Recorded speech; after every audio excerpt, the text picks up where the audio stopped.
But we made the call, and we had a stack of evidence that was about an inch and a half thick, just of papers of postcards that they left in our yard for our kids to find with their phone numbers on them, hidden around the yard. And we moved forward. We talked with the attorney, like, what are our options? Like, this is getting really, really creepy. I mean, it had been creepy, but finally it was like my husband realized that this has gotten to a point where, I've told you what I want. I've told you what I need to see happen. I told you what I need from you, but you're totally disregarding it. Are you walking through a storm that feels like it will never end? Do you wonder if life's storms have stolen the beauty from your life for good? You're in the right place. My name is Heather, and like you, I've been through a storm or two and wondered if life would ever be beautiful again. Here we share warriors' words, stories of discovering beauty after battles, and the worth in your wounds. Pick up your sword or boxing gloves and join the battle. Your words are powerful, my friends. Make them warrior words. Welcome, warriors. Miriam Susan, mother of 6 and Catholic convert, has spent nearly 3 decades navigating the physical and emotional trauma caused by toxic in-laws.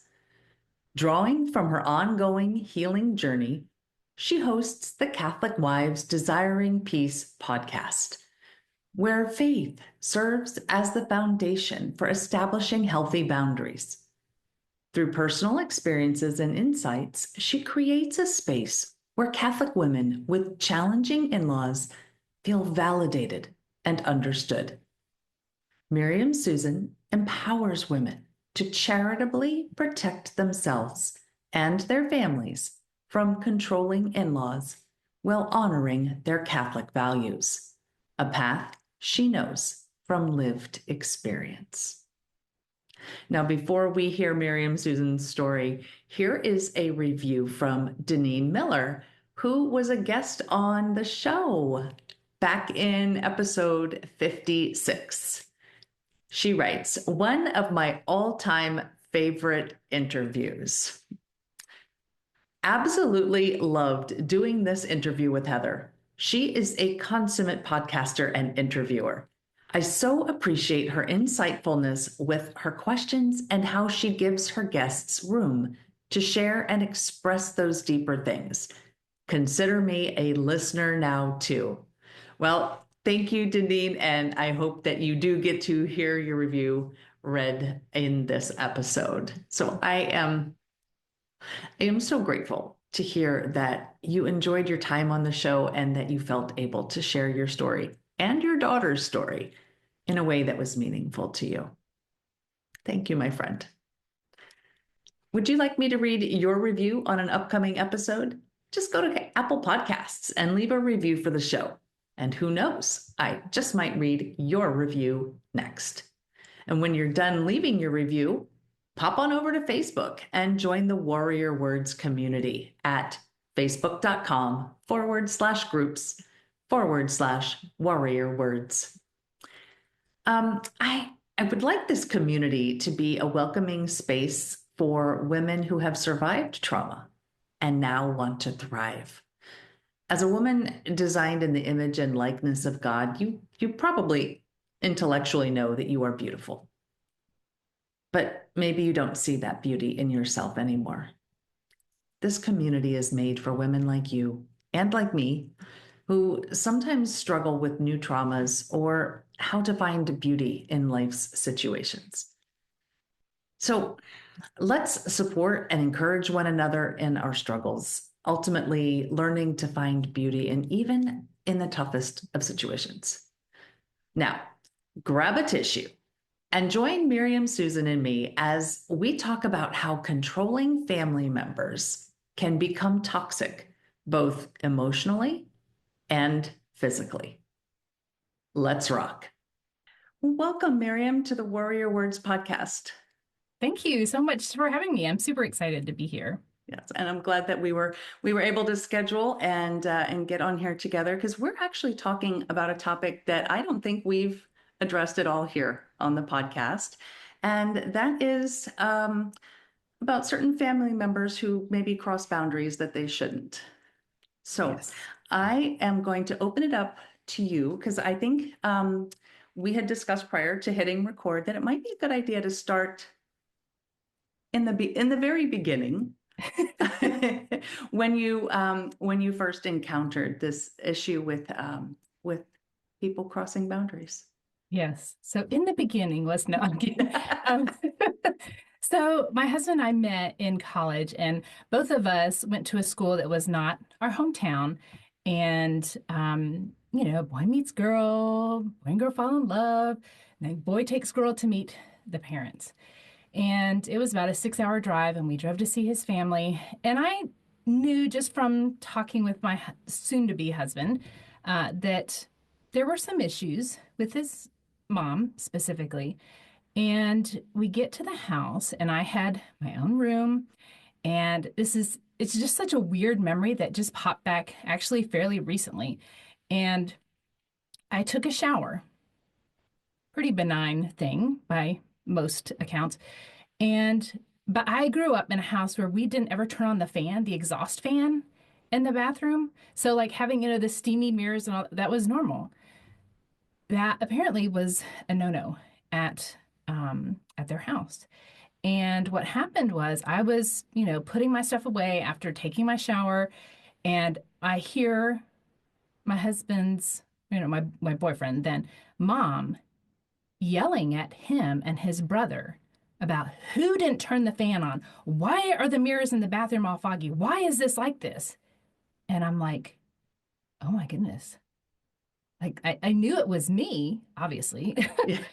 but that was my first experience with like, whoa, like what just happened here? And I didn't even really process it. On the way back to home or college, I had the absolute worst migraine of my entire life. I was nauseous. I basically just like slept in the back seat the whole ride home.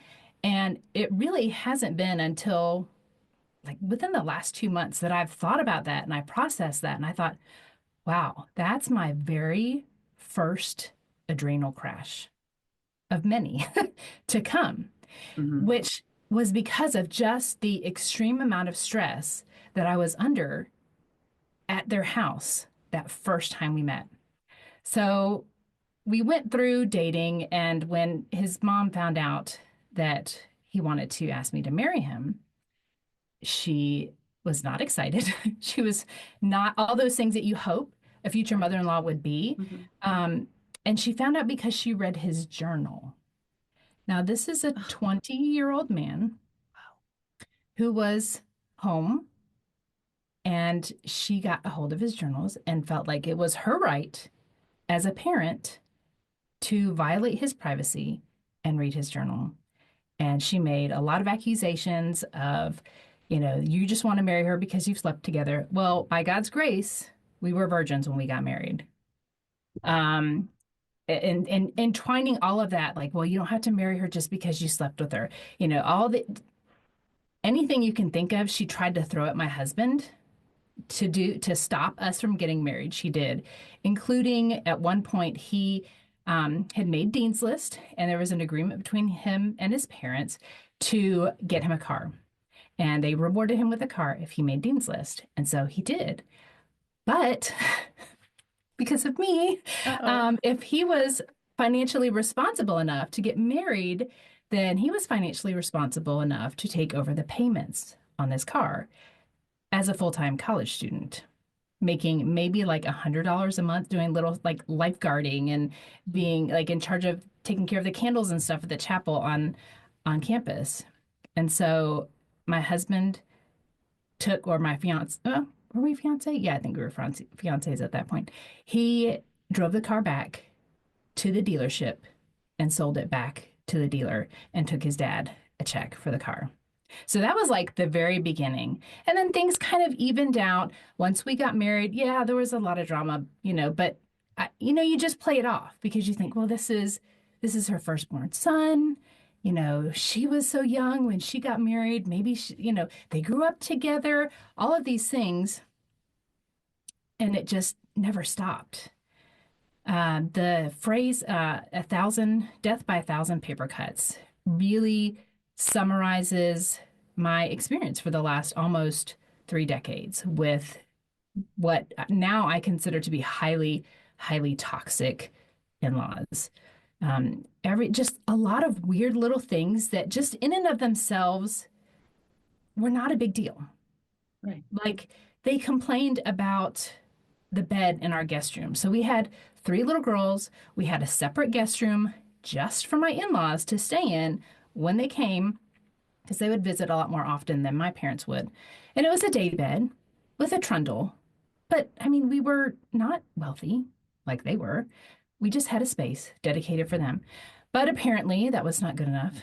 And so it was like they were sleeping in a chest of drawers, or we didn't have enough hooks in the bathroom, or why didn't we just build a sunroom that was fully insulated with heating and air instead of just a screened in porch so that they could stay there when they would come to visit? So things progress. At this point, we have four children. My husband was active duty military. So that was a huge blessing to be active duty military, moving all the way across the country, it was really the best thing. God knew what he was doing, moved us far away so that we could start to have our own traditions, even though we would have these visits every 3 or 4 months, we would see my husband's parents. And that was completely normal for my husband. Um, and so he gets out of the military and we decide to move closer to home. And we had always wanted to do that. We had always wanted to go back, live near his family, because he loves his family. He's always very, that was one of the things that really attracted me to him was how much he loved his family. And so we ended up buying a house about an hour away. And things were okay at first. There were a lot of expectations of, well, so and so's having a birthday. We've never met so and so. Why do we have to go to the park? But that Yes. was the expectation. And what I now have words for, which I did not back then, was they were very enmeshed. And so we were just like an appendage on them. And we were expected to be at all the family gatherings. My children were expected to perform at family gatherings. My husband was expected to play the saxophone or the flute or whatever it was. There were a lot of expectations put on us that we did not ask for, we didn't want. And then we had this house, and it was an hour away. It was on a little hobby farm. And one day I remember we were just doing our thing. We homeschooled, so we were always home. And all of a sudden, one of the girls was like, "Oh, Grandma and Grandpa are here." It's like, really? They didn't call to let us know. No, they're out picking blueberries in the yard. So see, it No. wasn't like this bombshell thing. I mean, there were some things later on, Mhm. but there weren't. It was just a lot of little things that you could easily play off, very easily play off. It's like, well, that we're family. What's the big deal? They're coming over to pick. We're not going to eat all the blueberries anyway. Right. So what's the big deal if they come over and pick blueberries? And then we decided to move. We decided to move, but we knew things were kind of rough. We had had a very, very rough patch with my sister-in-law. She had some issues. We ended up taking her in for a while. We did not share enough information with my mother-in-law while she was living at our house. Things were extremely stressful at that time, getting phone calls from her to my husband every day for like 2 or 3 hours, just him being yelled at for those 2 or 3 hours. He got alopecia. He was like losing patches of hair, and he was like 30. Um, and we decided to move, and we thought, well, we're just gonna do this very under the radar, very incognito. Let's just put it up on Craigslist. This was when Craigslist was a thing where actually people went to. Um, and one day, my mother-in-law showed up, and as she walks in the door, now we had told nobody. We didn't have a sign in the yard, nothing. She's like, so have you had a lot of bites on the house? And my husband's like, yeah, actually we have. We've had some people who are come by and checked out the house. And we were like, what in the world? Like, what happened? Like, how did she know? She was stalking us before I even knew that that was kind of a thing to do on Craigslist. She was watching to see what was going on. It I was wouldn't I wouldn't even think to look for something like that. no, because you're not this crazy person, because you have normal thought patterns. Um, Yeah, so Oh, we ended up moving, and that was really good. We actually ended up moving down closer to my family, and then we took a leap and we moved overseas. And I will tell you that that was the most peace that we had had in our marriage, hands down, kind because of we knew hard to there just was an show ocean. up then. Yeah, there's an ocean. Yes. There's, a passport that is required before they could just drop in.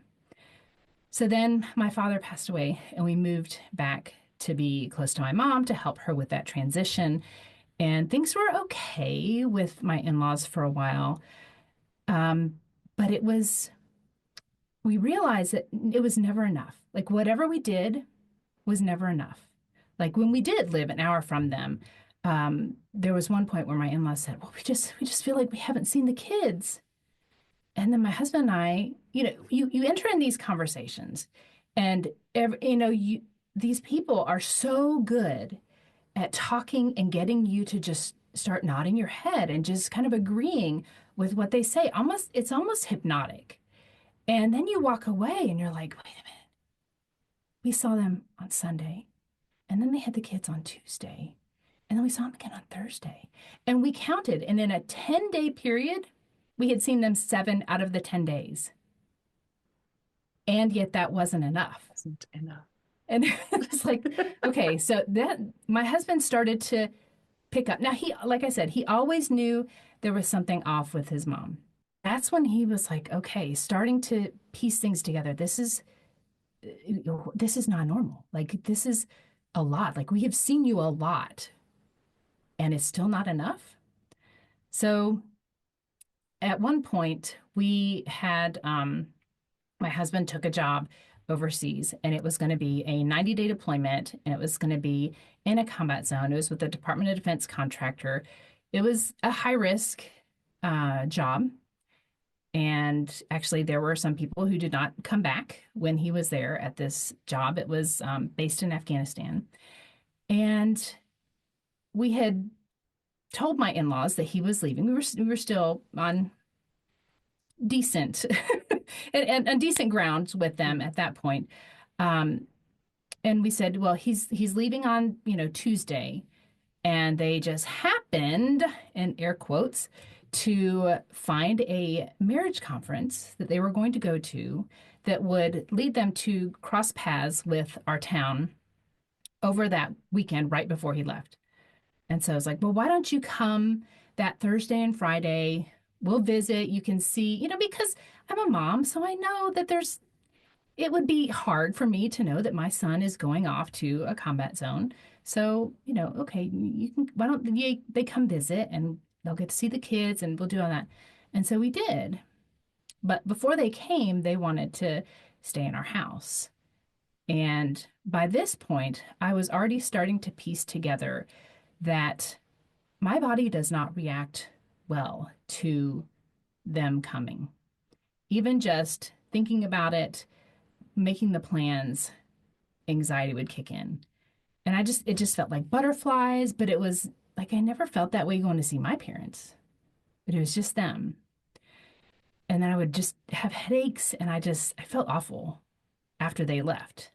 Now I know that it was just a huge adrenaline surge, and then I would crash afterwards. Um, but so we decided they could come, and they visited. And right as they were leaving, my husband, just in passing, said, hey, why don't you come by just real quick on your way home? Just stop by. Maybe one of the girls will make cookies, and we'll just visit again. And then they left to go to the conference. And I was like, honey, I don't really want to see him again. Like, this is our time. you have six kids. We have six kids at that point. Um, I just want it to be us. Like, I don't want to see him. Like, we've already seen him. Let's let him be. So he manned up and he made a difficult call and called his parents and said, Dad, I know we said something about coming back through on your way back home, but I really just want to spend that time with the family. And of course, the conversation was very short. There wasn't a lot of playful banter, if going back and forth, and that was it. My daughter was getting ready to leave to go to work, and love you, bye, we'll see you when you get home. And then the door opens again. I was like, what happened? She's like, I just saw their van go by. I was like, what? Are you sure? She's like, yes, I'm 100% positive. Their van just drove down our road. We lived on a dead end street. This was not, I mean, our house was like 20, 25 minutes from the interstate. This was not a convenient stop off point. It wasn't like they were just happenstance that they happened to be driving by. Right. It's like, are you sure? She's like, I'm positive. She's like, I gotta go. I gotta go to work, but I know that it was them. My husband went out to investigate. And sure enough, there they were, hanging out in the cul-de-sac. They did not come back down the street. They were hanging out in the cul-de-sac. I don't know. I guess just waiting. I don't know. I don't know why they were.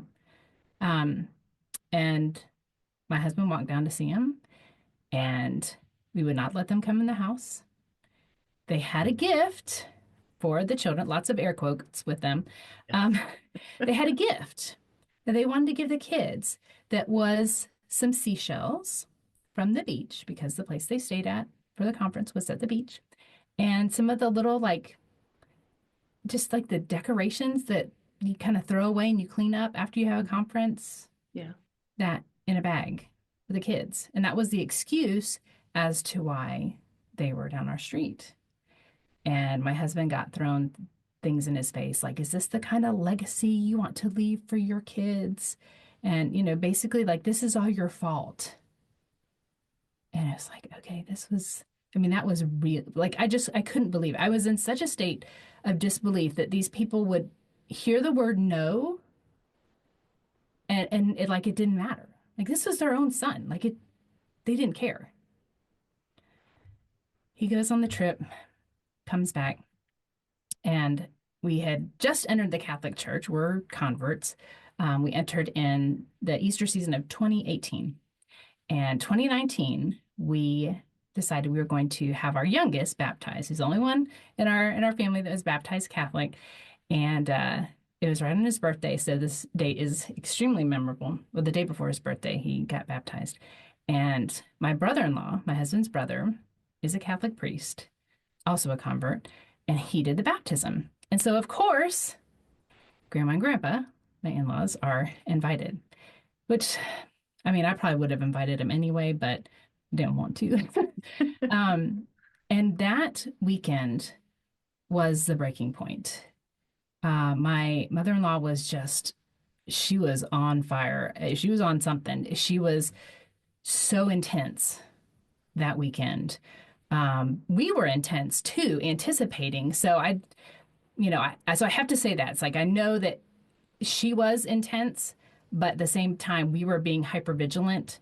No alone time with the kids, which we had tried before, but this time it was like definitely no alone time with the kids. When my daughter went upstairs to her room, my mother-in-law followed, and then I followed.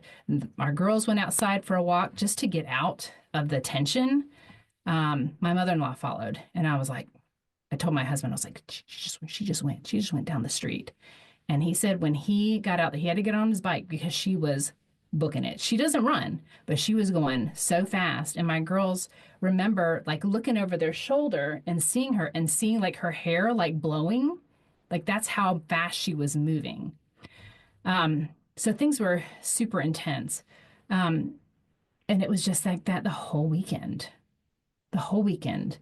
Thankfully, the baptism went off without a hitch because I've heard lots of stories about people like this who like to show up and, take the center stage for occasions like this. And then it was time for my brother-in-law to leave. He had a flight to catch.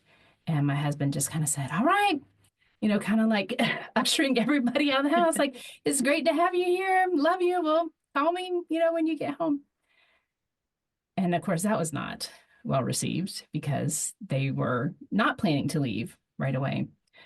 And after that visit, I crashed. Like after the mass and after lunch, I just remember sitting in a chair in our living room and just feeling like I was dying. And I was basically bedridden for 3 days because of an adrenal crash. And at that point, my husband realized, okay, this is not all in your head. This is not about you needing to pray about how you see my parents, which I had been told a lot of times. It was a physical, obvious physical response that my body had. So he emailed or texted his parents and said, basically, don't call us, we'll call you. Now, what happened after that, we could have never, ever, ever imagined. Not, I mean, it's still hard for me to believe. Um, that was 2019, so 6 years out. So we said, please don't contact us. We'll contact you when we're ready. And then things ratcheted up to just craziness. Um, totally ignored, totally disregarded anything. Um, Started sending gifts in the mail. My husband returned it. He wrote return to sender on one.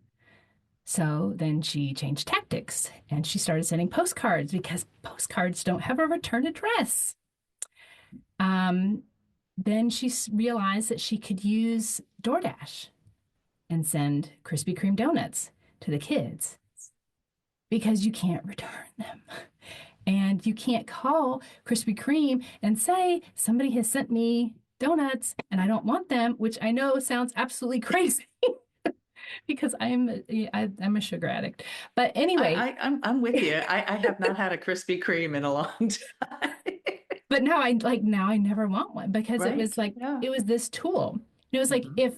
if I give them to the kids, she wins because they're going to ask. They weren't little. At this point, my oldest was 21. But so you get these donuts, and what are you supposed to do? The kids are going to ask where they came from. And if I tell them, because I'm not going to lie to my kids, then it's like, oh, well, she wins because she's the good grandma and she sent the kids donuts, even though they knew that we told them not to contact. So there's so much more that happened. Then we decided to move. Again, like our first move, we decided to try to play under the radar, but at the same time, it's like we had to list it. This was a bigger house. It was one that we needed to get. Obviously, anytime you sell a house, you want to get as much as you can. Our other property was a very unique one, but this one was not. And so we listed it, and we didn't tell anybody at all in my husband's family. No one knew. My mom knew, and my sister knew because they lived in the same town. Our neighbors knew because the sign was up, but we never told anybody except my mom and sister where we were moving, not even our neighbors, not our parish. We never unregistered from our parish. I mean, we have now, but at that point we had not unregistered. We didn't tell anybody. And then the postcards started coming. Oh, we see that you're moving. We moved to love you come visit. And then the week that we were moving, I was selling our dining room table and like the guys had just left. Like two guys came and they picked up the table, they picked up all the chairs. They had just kind of pulled away and the doorbell rings. And I was like, okay, that's kind of weird. At this point, we had installed a security camera because we knew that there was a likelihood that they would come back. And you can probably guess where this story is going because I wonder. they're so predictable and yet it's not. But um it was them. It was them. And I immediately went into um, flight mode. Some people go into fight mode, some people go into freeze mode. I go into flight mode. And I mean, our house had like the front door was like all glass, like top to bottom. And so they're like looking in. And I've got all this on the security camera. And I had all the kids go upstairs so they could not be seen. My heart still races thinking about this because it was just so intense. And my mother-in-law's like talking to the security camera, like, we just have a little gift. Again, a gift. Um, and like, we just want to say hi. We just want to, all this stuff, like looking up at the security camera. And then they left, and then they came back, and then they left, and then they came back again the next day. And I called the police at that point, the non-emergency police number, and they told us what we could do. Um, and then I think maybe they did come back down the street again, but they didn't come to the door. And then we find out from neighbors that they were asking around all the neighbors, like, whose car was that? Whose white car was that in the driveway? And I was like, okay, that's my oldest daughter's car. She didn't live at home. And they showed up on a Sunday, and my daughter had not come by the house since Thursday.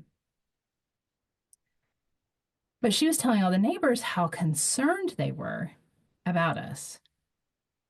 But they were there Thursday. So Thursday, Friday, Saturday, Sunday. So 4 days for you to be in town, 11 hours from where you live because you're so concerned and you don't show up till Sunday. And then you're talking to the neighbors. And then the next day, we have a recording of them. My mother-in-law is talking to a neighbor across the street while my father-in-law is on the phone talking to our parish, asking where we're moving, what's going on. My mother-in-law is looking in our car.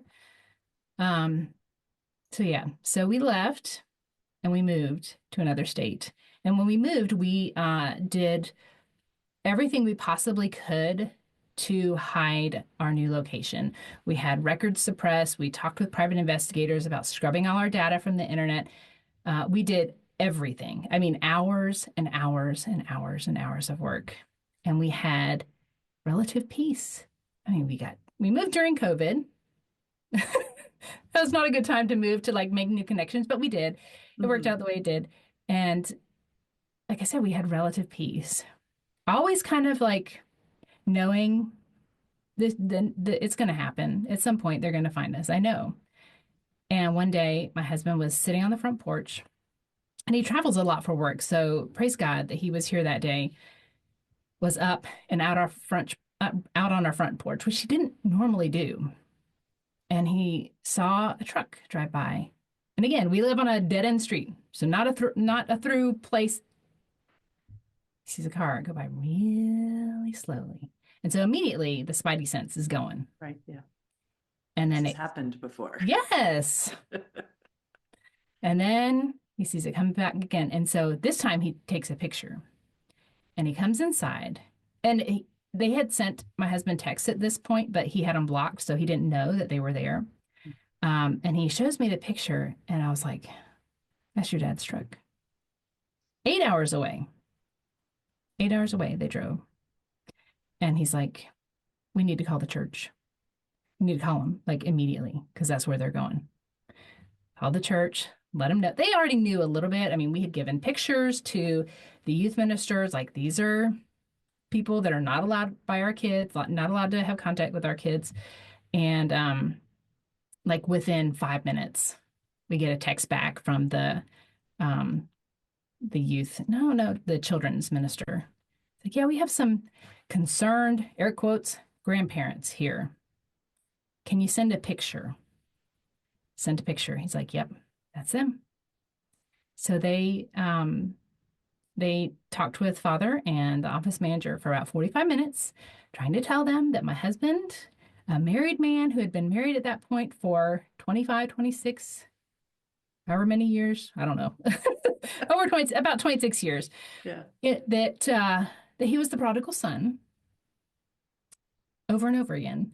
And thankfully they were like, I don't think this applies to this situation. You've got a married man who is active in the church. His family's active in the church.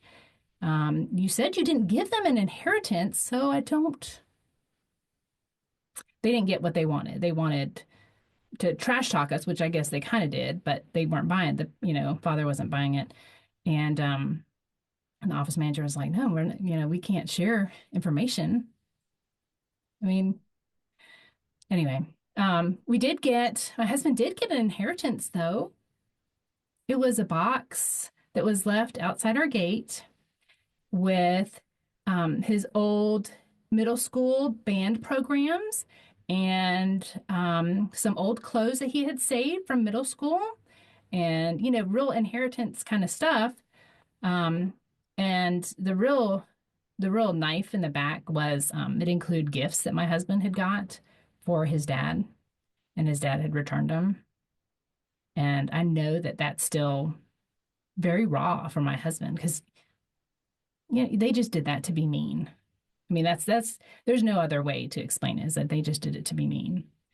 Um, there were other issues that came up. They were alleging certain things with neighbors, but it was at that point that my husband was like, okay, we have to take legal action. We have no choice.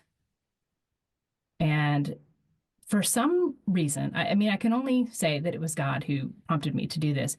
I saved almost everything. I saved the DoorDash receipts. I took pictures. I saved all the cards and postcards. I saved stuff that my in-laws had sent to my sister and my mother, who my mother also had an address that was not in her name. So they had to do some digging to find that. And I forgot. My mother-in-law, God revealed our address to her on a sleepless night at 2 o'clock in the morning, because that's how God works, right? He gives you a GPS point on Google Maps to tell you where your estranged son and his family live. Wow. Um, but making that call to a lawyer was really, really hard for Yeah. my husband because these are his parents. They're still his Loves parents. he loves his parents. Right. I I love them as human beings because they were created in God's image. I'll just leave it as that. It's hard. It's hard to love and respect somebody who treats you and your family and their own son in this kind of way. Um, but we made the call, and we had a stack of evidence that was about an inch and a half thick, just of papers of postcards that they left in our yard for our kids to find with their phone numbers on them, hidden around the yard. And we moved forward. We talked with the attorney, like, what are our options? Like, this is getting really, really creepy. I mean, it had been creepy, but finally it was like my husband realized that this has gotten to a point where, I've told you what I want. I've told you what I need to see happen. I told you what I need from you, but you're totally disregarding it. So the lawyer's like, well, basically, your only option is to seek a protective order. And we were like, okay, well, what does that mean? It's like they just can't contact you. It's like, okay. And that's all we knew. And so we're like, well, I mean, for the sake of our children, all of our children, well, that we have 4 girls and 2 boys. Our oldest does not live with us. Our 3 older girls were almost all, 2 were adults at that point. And they're like, Daddy, we want you to do this. And I don't know that he would have done it without them saying, we need you to do this. We need you to protect us. And so we did. And the lawyer was very clear. He's an expert on evidence. And he's like, when we send for the paperwork, you might get an ex parte protective order, which means that you can get a protective order without a hearing. And he said, but usually those are cases of domestic violence where, where bodily harm is imminent and likely. And so we thought, okay, well, we'll do that. But by some miracle, we got it. We got it. And so at that point, it was just amazing. Like we couldn't believe it, that we were actually doing something to make them stop. And then my husband got a very nasty email from his brother, or maybe it was a letter, or maybe it was both. He heard from his brother, who's the golden child, and couldn't believe that we had pulled this stunt And what we didn't realize, and our lawyer didn't tell us, is that when somebody is under this, kind of order where they're not allowed to contact you, you can't have firearms. I mean, logically, that makes sense. If you're a danger to somebody else, obviously, you having access to firearms is not the smartest thing. Right. Um, and my father-in-law is an avid hunter, or he Oh, was. And so, what we think happened, we don't know. The order was served to them for a hearing by the local sheriff's department in the town where they live. And I think at that point they had to seize all of his guns. And I think they're just all sitting in the armory somewhere. So to my brother-in-law, that was a stunt. It was like, look, we had no idea. Like maybe we should have, but we didn't. And so but that wasn't the that wasn't our point. intent. It Right. wasn't, Like that yeah. wasn't, it was like, woohoo, now we're, I mean, because I know for my father-in-law, that's his escape from my mother-in-law's intensity is to go hunting and have, a lot of time sitting in the woods by himself, without her. But yeah, I think that's most of the story. Well, There's, that's a lot. it is, That's a lot. it's like, I tell people, it's like, I feel like it's a Lifetime TV movie because so many things, and I don't even think I told 25% of it because it's just so many decades of just little tiny paper cuts that in their own little thing, like the Krispy Kreme donuts. We told my father-in-law, please don't make us take legal action. We don't want to. And he sent back an email saying something about how I consulted, legal counsel, and they said assault by Krispy Kreme donuts, is a minor offense. And our lawyer saw that and he was like, oh my goodness, like the judge is gonna love this because this is just like, in your face, like who cares? But it's like I know it sounds ridiculous, like Krispy Kreme donuts. Like what is that's the thing. It was a total violation of our boundaries, a disregard for what we wanted to do what they wanted. And so that's that's my abridged version of not like big T trauma, but a whole lot of little T's But when over a you, long time. yeah, but when you do, they compound. Yes. If you have one paper cut on one of your fingers, okay, you can live with that. Yeah. But then that same finger gets five more, and it impacts how you bend at the knuckles. It Yep. starts to impact your entire body, Yep. which you had that physical reaction. It Yes. started to impact your physical Yes. body. From the beginning. Yeah.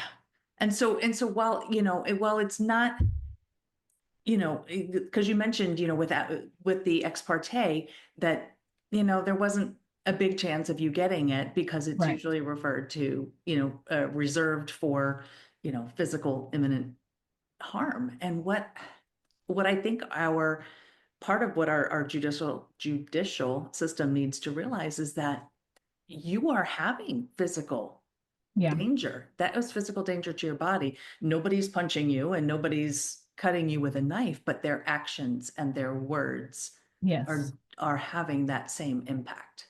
Yes. Yeah. And I realize that, in our system, that's not a very provable Right. cause effect Yes. um, thing, but it's I mean, I noticed that in my own journey with the court system that a lot of they just if you can't prove it, Right. it's much more difficult to get them to pay attention. But I'm so Yes. glad that you were divinely inspired to keep all of the evidence that you kept. And we I still have mean, it. yeah. And we still have it. Oh, well, I think as long as the potential threat still exists, Yeah. then you need to Yeah. keep it, and because you never know what might happen, or what judge, or what lawyer, or Yes. who might be there the next time. Yeah. Hopefully, there is no next time. Hopefully. But but but wow, I don't know if impressed is the right word, but that's what's coming to mind right now with how your husband navigated. At least, I realize you didn't give us the whole thing. You gave us the abridged version, but he was basically walking a tightrope the whole time because he loves his parents. I'm sure Yes. he loved his siblings or loves his siblings, not in the Yeah. past tense. Um, and he loves his wife and he loves his children. And right now, or throughout this whole ordeal, it's almost like it's not at odds, but it kind of was. You know, you Yes. weren't doing anything necessarily to them unless it was from their perspective, and Right. you know, you I did didn't all let kinds of that things, I'm sure. you didn't let them see their grandchildren 9 out of 10 days. It was Right. only Yeah. seven, Right. I you know. know. Sorry. No, I'm not sorry. I'm not sorry. So, but that is such a hard, that's such a hard road to walk when you are, I mean, the Bible tells us, to leave and cleave, and Yes. he is now joined to you and your children, and that's where his responsibility lies Right. after the marriage, after the wedding. And he had to reconcile that, and he had to do take the action, because then the other thing the Bible tells us is honor your father and mother. Yes. We've had to dive very deep into that. And the way that we've been able to process that is remembering, okay, who wrote that commandment? It wasn't mom and dad. God wrote the commandment. And so what does that mean to honor your father and mother? Well, he can honor his father and mother by being a good husband, by being a good provider, by being a good dad, by being a good Christian. All these things really do bring honor to his parents and how they raised him. But it does not mean that he has to obey them. So that was a huge revelation for him, is realizing that he can, because he wants to be a man of faith. He wants to be a man that at the end of his life, God says, "Well done, good and faithful servant." And so that's always in his mind. And so for him to realize that the way his parents used honor your father and mother, and they actually sent us a book on how to honor your parents. I know, it's like you can't make this Just the word that keeps popping up, like I think with every story that you share, the word that keeps popping up is manipulation, yes, manipulation, just a little, manipulation. just a Just little. yes, yes. Oh, but yeah, so it's like it's always been very important and always in the forefront of his mind to this day. Am I doing the right thing? Am I doing what God is calling me to do? And it's been reaffirmed by priest after priest and therapists and counselors and religious brothers and friends. There's like, yes, you did. And he's lost his whole family. We are all that he has left. And he has a very large extended family. It's But he said he would do it all over again because of what his vocation is. He's a husband and a father, and that's it. yes. Well, I just had another guest recently who shared about her relationship with her husband and ended up talking about some of the beauties in marriage. And you just affirmed that as well. And I love, even when we have these traumatic experiences, I love hearing the stories about how, especially this is coming from a divorced woman, but hearing the value that is placed on marriage and hearing the fact that you guys have a good marriage now, despite all of this. Right. And to hear good marriages, strong husbands, it's refreshing because it's totally anti-cultural from what we're seeing on social media and what we're Yeah. seeing in movies and streaming and other shows. It's hard to say TV now. Yeah. It Our is. generation, it was TV, right? Yes. And now it's just shows somewhere Yes. streaming. But yeah, but what the media is showing us is that that husbands are weak and marriage isn't valued, and not here, not here. Yeah. Your husband, as hard as it was, he stood up for you, and he stood up for your children, and for Right. Praise himself, God. and for himself too. Yes. Yes. So, That- oh, That's hard for him to think about, though. That's really hard for him to, because he was raised to never think of himself, to always cater to whatever mom wanted. If mama ain't happy, ain't nobody happy. And that was extremely true for him growing up.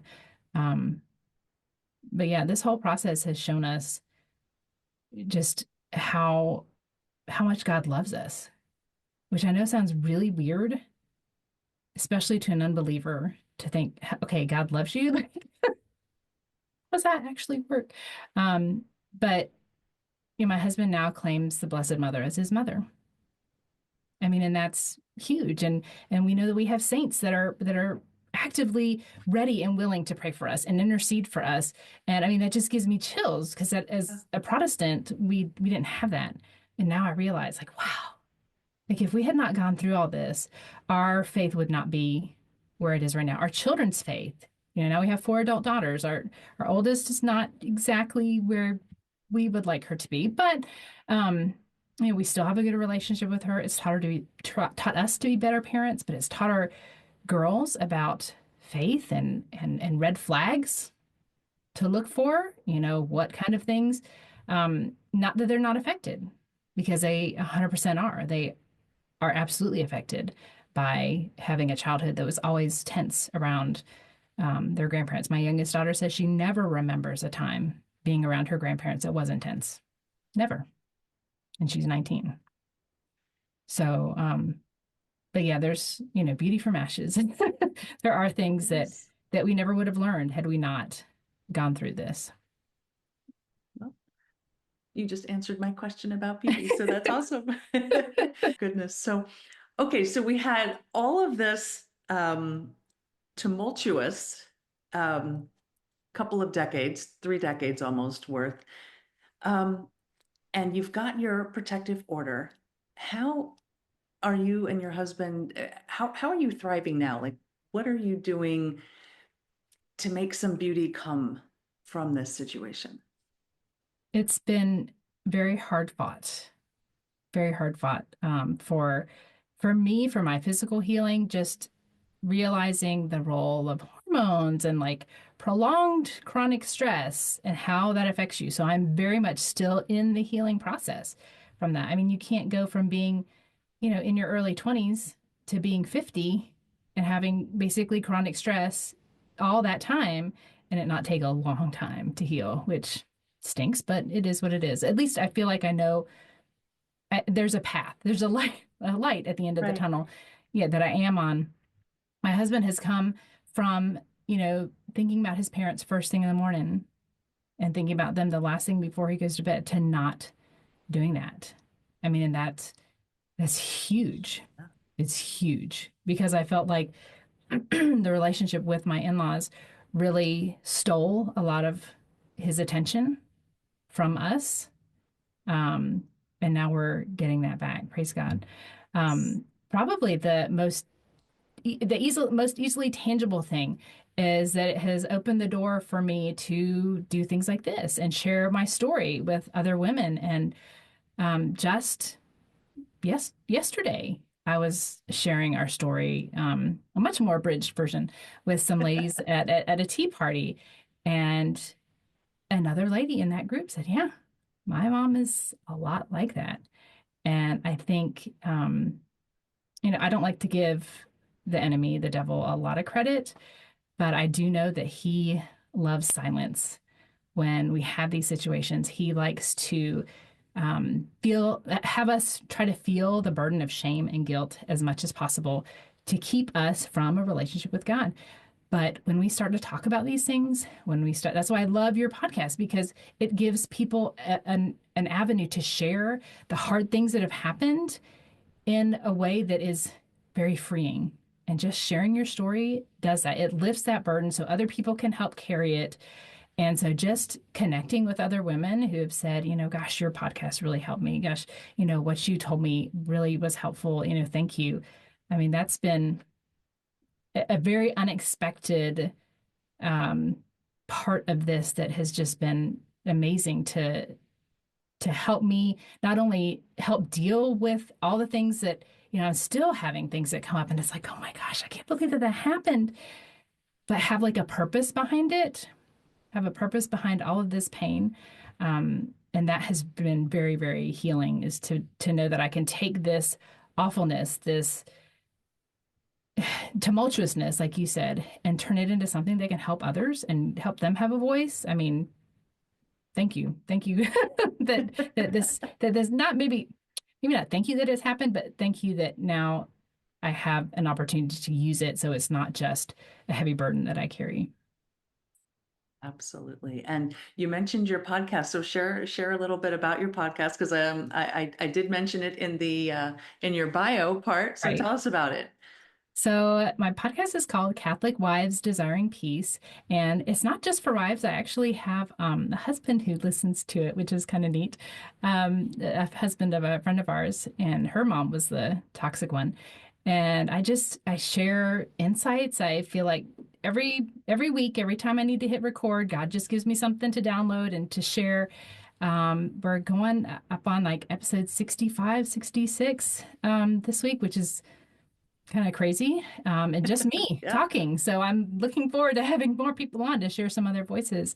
But that comes out every week, and I have a little newsletter that just goes along with it. And then, if it's okay, I would love to give your listeners a free gift. If you go please. to desiringpeace.com/journal, I have it's called the Desiring Peace Journal, and it's just a self-prompted PDF where you can just journal and just kind of process some of the things that you're going through. Think about, what are you seeing? What would you like things to be like? And just really just kind of getting all this out of your head and Yes. onto paper. Because up here, it is not good. Up here, it just, kind of keeps going and you just think about it over and over again and it doesn't give you anything to do. And so I'd love for your listeners, if they're interested, to grab a copy of that absolutely free to help them process and think about, if they have situations like this. And it doesn't have to be in-laws. We were talking beforehand, these relationships can come in many shapes and sizes, and in-laws Yes. just happen to be what I dealt with. But, parents, grandparents, siblings, it's all this toxic stuff. It weighs on us. And I feel like it's important for us to share, even if it's just pencil and paper and get it out. Yeah. Oh, brain dumps in general are so Yes. helpful. But I think when we journal um, these traumatic experiences in our head, like you said, it kind of just jumbles around and it's just in there. When you put it on paper or digital, you type it out, and then you go back with fresh eyes, Hmm. you can maybe see patterns and Yes. you can see, oh, when she does this, I do that. Or, there's something in there that you may not have realized when you're writing down. But it's Yes. that time and that fresh eyes, you come back and it's like, oh, I, I see now. Yes. Yes. And Those yeah, patterns. yeah, it just helps your brain to process it. So yes, please go grab the journal, whether you're doing it for toxic in-laws or other people in your lives. But yes, please take advantage of that. And thank you for that. Very Happy to much do it. appreciated. And so the last thing that I like to ask everybody is, so you mentioned how my podcast allows people to share their stories, but I think it also allows people who are listeners to listen without shame or guilt that you had mentioned before as well. Because all they have to do is put something, hit play, Yes. download and hit play. They don't have to tell anybody that they're Right. listening. They don't have to necessarily, share with a priest or a pastor or a therapist yet. Yes. They can listen and process and feel heard and feel seen because someone is experiencing what they have experienced. So with that in mind, what would you say to a woman? Because most of my listeners are women. I haven't have any had any men come forward yet. I bet there's one out there. Be brave. Other than my few male guests. But what would you say to that woman who's listening who has a toxic relative in their life and they just don't know where to go or what to do? I understand. I know what it's like to feel hopeless and stuck and just scared for the future.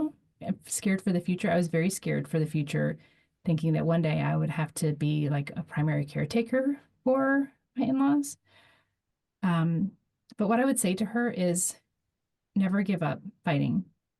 Never ever give up fighting. And I don't mean fighting like with your fists or fighting with anger, but fight with prayer, fight with patience, fight with your faith, and then any legal options that are available to you. But never ever give up. Never lose hope. Maybe I don't know. Like I said, I never imagined I would be in the situation that we are in right now. I never thought I would maybe be rid of them is not the right word, but I never imagined that we would have gone so long without having to see them and having to do the dance and pretend and walk on eggshells. And I never, ever, ever imagined it. But yet here I am. And definitely what was the undercurrent that I never gave up praying for my husband. I never gave up praying for the situation and really just crying out in desperation to God, like, please help me find a way through this. And he did. He came through in very miraculous ways. So just never ever give up fighting. To that. And with that, I will thank you. Thank you for your time and your bravery. I know it's a difficult and challenging situation, and I appreciate that you are willing to share your story so that someone else may not have to experience what you did. So thank you. Oh, my pleasure. Like I said, if one person can listen to this and have the courage to stand up and say, you know what, honey, we things need to change and protect their children, then that's all I can ask. That's all I can ask. So thank you for giving me this opportunity. I really have enjoyed chatting with you. Well, thank you very much. Before I start the reflection part of this episode, I want to point out that neither of us has anything against Krispy Kreme donuts. In fact, I was so sad when they closed in my area a few years back. But hey, sponsorships are open if anybody's interested. Okay, so I was glad that Miriam could laugh about that story and other parts of her story because laughter is so healing. And I know it can seem impossible as you're sitting here listening to this episode. Maybe you're thinking, "There's no way. There's no way you could laugh about your story or even parts of it." Um, but I tell you that it really and truly is healing. And so please know, just know that with God and with time, all things are possible. So maybe you can find just a little bit, just a little nugget of your story that you can laugh about now. And then let it grow. Let it grow so that you can laugh and heal. But I know how impossible it seems. And, even Miriam's husband had an impossible or seemingly impossible tightrope that he had to walk during a majority of their marriage. He loves his parents. He loves his wife. He loves his children. On one hand, the Bible says he's now one flesh with his wife. So Miriam now holds the primary place in his life. On the other hand, the Bible also says to honor your father and mother. So, with the words and behaviors and inappropriate actions that took place in Miriam's story, he had a decision to make that was not easy. But what I heard from Miriam was that they tried. They tried to honor his parents as best they could. They tried to have a relationship with them. They tried to forge or facilitate a relationship between them and their grandchildren. But with no punches thrown and no other harmful actual physical contact, the relationship was still damaging. It is still dangerous. It was detrimental to their physical and emotional health. They tried everything they could until it reached the breaking point. And he had to make the difficult decision to cut contact so that they could all start to heal. I say in the pre-recorded intro that I have, I say there that your words are powerful. And Miriam's story illustrates that in two different ways. First, there was the negative power in her in-laws' words, the power that they had on her and her whole family. The passive aggressive comments, emails, postcards, they had an effect long after those words could no longer be heard. But Miriam also shows us the power of using your words to name what's happening, to find and use your voice to speak up and speak out, to use your words to say, I'm not going to allow you to hurt me anymore, to share her story so someone listening can feel seen. If that's you, if you are walking through a storm where someone in your life is using their words to hurt or manipulate you, borrow Miriam's words, her voice, and find someone to talk to who can help you. Maybe that person is your spouse, maybe a parent, a friend, your priest or pastor. Find someone who can not only see you, but hear you. Use your words to take your power back from someone using words to hurt you. Find your voice and recognize that you still have value. And if someone comes to you with their words, listen. Listen. And listen. Then hug and help as you are able.